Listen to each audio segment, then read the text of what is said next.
किसी के पैसे बैंकरप्ट हो गए, किसी के लेआउट बैंकों में जब्त हो गए।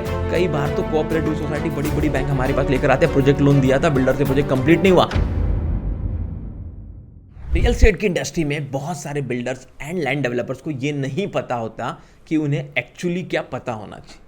आपने बहुत ठीक सुना, बहुत सारे बिल्डर डेवलपर्स को ये बिल्कुल पता नहीं होता कि उन्हें क्या क्या चीज़ें पता होनी चाहिए रियल एस्टेट के बिजनेस को बहुत अच्छे से करने के लिए, बहुत सक्सेसफुल एंटरप्रेन्योर बनने के लिए। रियल एस्टेट दिल से सीरीज में मैं मेरे प्रैक्टिकल एक्सपीरियंस शेयर करता हूँ। जो 18 से 20 साल से मैं रियल एस्टेट इंडस्ट्री में काम कर रहा हूँ, जो 100 से ज़्यादा बिल्डर्स एंड डेवलपर्स के इंटरव्यू हम लोग ले चुके हैं, जो 2500 साल से ज़्यादा का रियल एस्टेट का एक्सपीरियंस बिल्डर डेवलपर हमारे साथ इंटरव्यू में शेयर कर चुके हैं, जो हमारी एक national bestseller book real estate game changer में ऑलरेडी पब्लिश हो चुका है।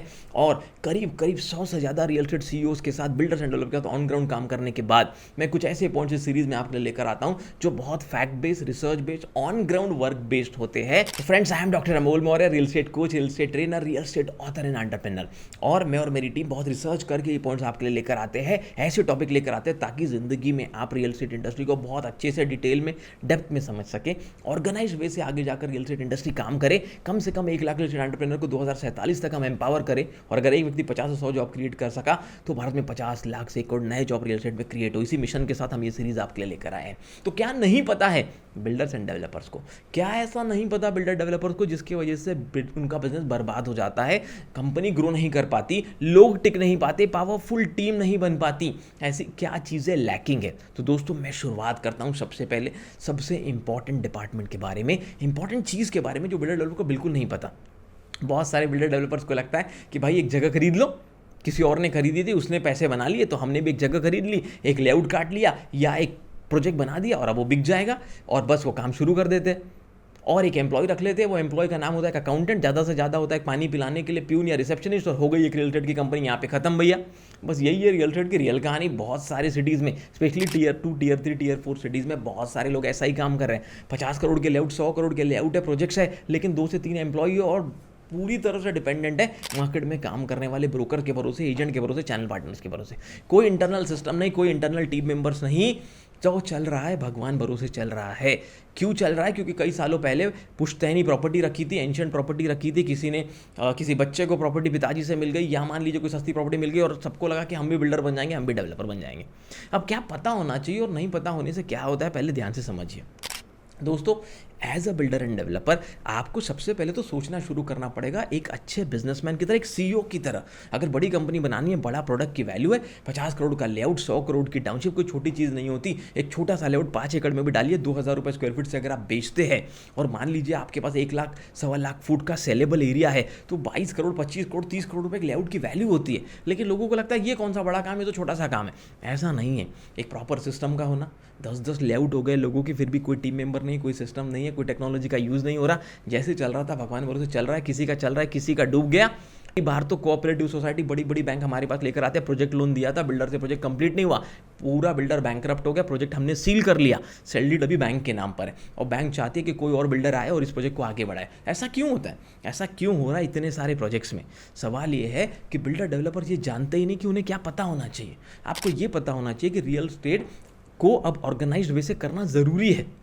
जैसे पहले चल रहा था कि ये सिर्फ उन्हीं का है, जो बाहुबली लोगों का बिजनेस नहीं बचा, ये पढ़े लिखे लोगों का, समझदार लोगों का भी बिजनेस है। बहुत सारे लोग सीख कर, समझ कर अच्छे से रियल एस्टेट में काम कर रहे हैं। तो पहले तो आपको ये पता होना चाहिए कि आपके बिजनेस में धीरे धीरे अब आपको भी सिस्टमैटिक तरीके से काम करना पड़ेगा, सिस्टम्स लगाने पड़ेंगे, टेक्नोलॉजी का यूज़ करना पड़ेगा, अच्छे एम्प्लॉयज़ को हायर करना पड़ेगा। ये सब करते कैसे? इसके लिए आपको अपने आप को अपग्रेड करना पड़ेगा, सीखना पड़ेगा, नॉलेज लेना पड़ेगा। कोई फर्क नहीं पड़ता कि आपके पास डिग्री है या नहीं। प्रैक्टिकल नॉलेज लेने के लिए, आपको प्रैक्टिकल स्किल लेने के लिए किसी प्रैक्टिकल मेंटर, कोच के साथ काम करना पड़ेगा। चलिए वो भी छोड़िए, आपको क्या नहीं पता जिससे चीज़ें बर्बाद होती है? आपको ये बिल्कुल नहीं समझ में आता कि मैनेजमेंट का और लीडरशिप की क्या वैल्यू है। क्यों एक स्ट्रांग मैनेजमेंट ज़रूरी है एक अच्छी कंपनी को खड़ा करने के लिए, और स्ट्रांग मैनेजमेंट के लिए आपके अंदर कौन से गुण होने चाहिए कि सही डिसीजन मेकिंग आती हो, प्रॉपर्टी से रिलेटेड सही रिसर्च करना आता हो, सही प्रॉब्लम सॉल्विंग प्रोडक्ट डिज़ाइन करना आता हो। अगर आपको ये सब नहीं समझता और आप कोई भी प्रोडक्ट अपने मन से बना देते हैं, फिर प्रोडक्ट बिकेगा नहीं बिकेगा इसकी कोई गारंटी नहीं, और प्रोजेक्ट ठप हो जाता है, पूरी तरह से बंद हो जाता है। आपको बहुत अच्छे से पता होना चाहिए कि लीगैलिटीज़ क्या होती है। रियल एस्टेट में अगर आपके पास पैसा है, ज़मीन है, पर लीगल नहीं समझता है, अगर आपने अनक्लियर प्रोडक्ट बना लिया या पेपर डॉक्यूमेंट्स क्लियर नहीं है और कच्चा काम कर लिया, अवैध कॉलोनी बना ली, आज तो बेच दोगे, कल जाके बुलडोजर चल जाएंगे, आपकी कॉलोनी पूरी तरह से टूट जाएगी, लोगों के सपने, लोगों के ड्रीम टूट जाएंगे, क्योंकि आपको लीगल का नॉलेज नहीं था। अगर आप समझते हैं कि अकाउंटिंग का मतलब सिर्फ अकाउंटेंट को सैलरी पे रखना और सेल परचेज के बिल बनाना या पैसे आए गए के बिल बनाना होता है, तो ये बहुत गलत है। अकाउंटिंग में आपको ये तक समझना ज़रूरी है कि भाई आगे जाके फाइनेंसेस को मैनेज कैसे किया जाता है, कैसे एक फाइनेंस मैनेजर की ज़रूरत होती है जिसको फाइनेंसेस का नॉलेज हो, कितने पैसे इस प्रोजेक्ट के अगले प्रोजेक्ट में लगाए, कितने रोक कर रखें। अब तो रेरा आ गया है, रेरा अकाउंट एस्क्रो अकाउंट खोलना पड़ता है, लेकिन जहाँ रेरा रजिस्टर्ड प्रोजेक्ट ना हो, छोटी छोटी सिटी छोटे छोटे गाँव में अभी भी पुराने तरीकों से काम किया जा रहा है और 4 प्रोजेक्ट में एंट्री कर लेते हैं। कंप्लीट करने के लिए एक प्रोजेक्ट के भी पैसे नहीं होते और चारों के चारों प्रोजेक्ट रुक जाते हैं। जो लोग प्रैक्टिकली इस इंडस्ट्री से जुड़े हैं वो मेरी बातों को दिल से समझ पा रहे होंगे, इसलिए रियल एस्टेट दिल से दिल तक की सीरीज में आपके लिए लेकर आया। लोगों को ये बिल्कुल नहीं समझता कि सब काम आप नहीं कर सकते, मार्केटिंग करना बहुत ज़रूरी है। दोस्तों, अगर आप किसी शहर में नंबर 1 क्वालिटी की मिठाई, सबसे टेस्टी मिठाई भी बनाते हैं, पर आपका पड़ोसी भी आपकी मिठाई नहीं खरीदता, अगर उसे नहीं पता कि आप मिठाई बेचते हैं, अगर आपको ब्रांड बनना है तो आपको लोगों को बताना पड़ेगा आप क्या काम करें, कैसे करें। आप एक बिल्डर हो चाहे डेवलपर हो, आपकी मार्केटिंग नहीं होगी, लोगों तक अवेयरनेस नहीं जाएगा, आपके प्रोडक्ट के बारे में नॉलेज नहीं मिलेगा, तो लोग आपको कांटेक्ट कैसे करेंगे, आपका प्रोडक्ट कैसे बिकेगा। मार्केटिंग जीरो करते और एक्सपेक्ट करते कि पूरी सेल्स बिक हो जाए, पूरा प्रोडक्ट बन जाता है और 8 फ्लैट खाली है 12 में से, पूरा लेआउट बन गया, डेवलप हो गया और 50 में से 40 प्लॉट खाली है। क्यों? क्योंकि लोगों तक मार्केटिंग की नहीं, बताया ही नहीं। सेल्स के भरोसे डिपेंडेंट रहे, उन एजेंट ब्रोकर्स के भरोसे डिपेंड रहे जो आप पे डिपेंडेंट है। अरे वो खुद तो कमीशन के लिए आप पे डिपेंडेंट है, आप पूरी जिंदगी उन पे डिपेंड होकर बैठे हुए हो, आप मार्केटिंग नहीं कर रहे, आप सेल्स उन पे डिपेंड होकर कर रहे हो। एटलीस्ट मार्केटिंग तो करो। लोगों को तो ये भी डिफरेंस नहीं पता कि मार्केटिंग और सेल्स में क्या डिफरेंस है, बहुत सारे बिल्डर डेवलपर्स को तो क्या नहीं पता, ये जानना बहुत ज़रूरी है। यही मेरे वीडियो का उद्देश्य है कि रियल एस्टेट दिल से सीरीज़ में आपको ये पता होना चाहिए।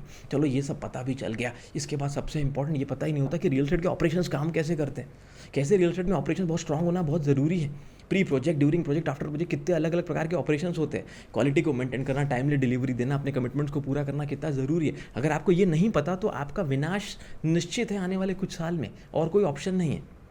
लोगों को ये नहीं पता कि इतने सारे डिपार्टमेंट जो अभी तक मैंने बताया ये संभालने के लिए लोग लगते हैं, और आपके पास एक अच्छा ह्यूमन रिसोर्स का डिपार्टमेंट होना चाहिए। उन्हें रिक्रूट करने का, उन्हें ट्रेन करने का, उन्हें एम्पावर करने का एक सिस्टम, एक मैकेनिज्म होना चाहिए। आपके पास टेक्नोलॉजी को यूज़ करने के लिए प्रॉपर सिस्टम होना चाहिए। ये सब नहीं पता और आप काम शुरू कर देते, काम आगे बढ़ जाता है, फिर दिक्कतें आने लगती है, फिर गड़बड़ होने लगती है, फिर ओवर ट्रस्ट कर लेते हैं, ब्लाइंडली किसी चैनल पार्टनर पे ट्रस्ट कर लेते हैं, एजेंसी पे ट्रस्ट कर लेते हैं, वो आपको नुकसान पहुंचा देता है, वो आपका पूरा प्रोजेक्ट का बंटा ढार कर देता है। ऐसा कई लोगों के साथ कई बार हो चुका है। ऐसे ही तो केसेस लोग हमारे पास लेकर आते हैं। जब क्लैरिटी कॉल 1-to-1 मेरा बिल्डर डेवलपर के साथ होता है तो इसी तरीके की प्रॉब्लम्स कहते हैं, और वहीं से निकाल कर ये सब इन्फॉर्मेशन मैं आप तक पहुंचा रहा हूँ। और लास्ट और सबसे इंपॉर्टेंट डिपार्टमेंट, जब तक आपका ओवरऑल लेवल पे कंपनी का मैनेजमेंट स्ट्रांग नहीं होता, आपकी लीडरशिप स्किल बढ़ती नहीं, आपकी कंपनी ग्रो कर ही नहीं सकती। आपको ये पता होना चाहिए कि रियल एस्टेट में जब तक इन डिपार्टमेंट पे काम नहीं होगा, इन सब डिविजन्स पे काम नहीं होगा, आपकी कंपनी कभी ग्रो नहीं हो सकती। अगर आपको लगता है कि इतनी सारी चीज़ें जो आप पहली बार आज सुन रहे हैं, लेकिन आप रियल एस्टेट के बिजनेस में 10 साल, 20 साल, 25 साल से हो, कोई बात नहीं, ऐसा कईयों के साथ होता है। कईयों के साथ जब क्लैरिटी कॉल होता है उन्हें पहली बार क्लैरिटी आती है, अवेयरनेस आता है कि ऐसा सब ज़रूरी है। लेकिन आज आपको पता चल गया तो आज आप एक्शन ले सकते हो। अगर आपको लगता है कि आपके आसपास कोई ऐसा व्यक्ति है जो ये सब चीज़ों की जानकारी रखता है और आपकी मदद कर सकता है, उस कोच को, उस कंसल्टेंट को पकड़िए, अच्छे बिल्डर को पकड़िए जो बहुत अच्छा ब्रांड नेम बना चुका हो। और अगर आपको लगता है कहीं हम आपकी मदद 0.1% भी कर सकते हैं तो हमारे बोर्डलाइन नंबर पर कॉन्टैक्ट कर सकते हैं, या डिस्क्रिप्शन पर जाकर real estate game changer CEO coaching का फॉर्म फिल कर सकते हैं। अगर हमारी टीम आपको सेलेक्ट करते तो 1-to-1 क्लैरिटी कॉल मैं आपके साथ करूँगा, आपके बिजनेस को एनालाइज करूँगा, आपके बिजनेस को समझने की कोशिश करूँगा, आपके बिजनेस की गैप फाइंड करने की कोशिश करेंगे, और फिर एक बहुत बड़ा सफल बनने का प्लान रियल एस्टेट के बिजनेस में आपके साथ हम करेंगे। वो हो सकता है बिल्कुल, आप चाहे तो हमारे बोर्डलाइन नंबर पे भी कांटेक्ट कर सकते हैं। लेकिन सबसे इंपॉर्टेंट उद्देश्य था मेरा आपको ये बताना कि भारत में कई बिल्डर डेवलपर सालों से काम करें पर उन्हें ये नहीं पता कि उन्हें क्या पता होना चाहिए। शायद इस वीडियो के बाद आपको क्लैरिटी आ गई होगी कि आपको क्या क्या पता होना चाहिए, और जो आपको पता है अगर उससे रिलेटेड आप एक्शन लेंगे तो आप आने वाले समय में बहुत ultra successful, ultra rich builder बन सकते हैं, डेवलपर बन सकते हैं, एक CEO की तरह काम कर सकते हैं। हमारी book real estate game changer को एक नेशनल बेस्ट सेलर बुक बनाने के लिए बहुत बहुत धन्यवाद। हमारे चैनल को एशिया का number 1 real estate training coaching channel बनाने के लिए दिल से बहुत बहुत धन्यवाद। ऐसा वीडियो उन लोगों तक जरूर चाहिए जो बहुत साल से बिल्डर है, डेवलपर है, या इस फील्ड में लैंड बैंक होल्ड करते हैं पर उन्हें नहीं पता कि एक सफल बिल्डर डेवलपर कैसे बनते हैं। दिल से निकली हुई रियल एस्टेट दिल से सीरीज़ को लोगों तक पहुंचाने में अगर आप हमारी मदद करेंगे तो हमें बहुत फ़र्क पड़ेगा। थैंक यू सो मच हमारी वीडियोस देखने के लिए, चैनल को सब्सक्राइब करने के लिए। मिलते हैं नेक्स्ट वीडियो।